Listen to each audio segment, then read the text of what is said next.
Mən artıq dəyişmiş, kişi xeylahı, ailə qurmaq istəyirəm.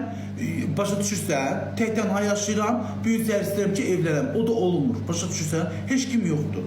Yenə müalicə aldım. Getdim müalicə aldım qaqa. Əgər mən düzəlmək istəməsədim, getdim hormonlardan analiz verdim. Bax, Allaha and olsun. O dərmanlar bizə mənlə günə qoydu. Baba belə qalırdım bax.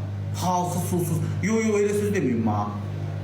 Siz görürsünüz ki, mən nə qədər cəhd edirəm. Dəyişmişəm, artıq kişi kimi də olmuşam. Düzdür, arada bir özümdən asıl olmur, nazlanıram.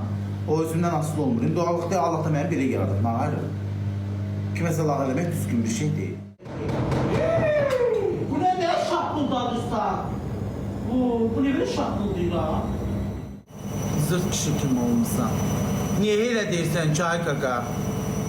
Allaha şükür, arvad vidində döyləm, arvad çolkaları döyməmişəm, dodağımı şişirtməmişəm. Niyə elə deyirsən ki, bir insana bir şans verilir, ki, bu insan həqiqətən görür ki, bu insan dəyişib, öz yoluna ailə qurmaq istəyir, xoşbəxt yaşamaq istəyir, lumulu çay içəcəm. Görülür, niyə elə yıxılan olsa daltalayırsınız ki, niyə elə deyirsiniz ki, biraz qız kimi davran, başta petuk deyəcəklər adama. Halbuki elə olmursa, ne tutaq ki, biraz əlini belə, əzlə bizə danış, deyəcəklər olmasın. Yalan deyilsə, deyil, yalan deyilsin.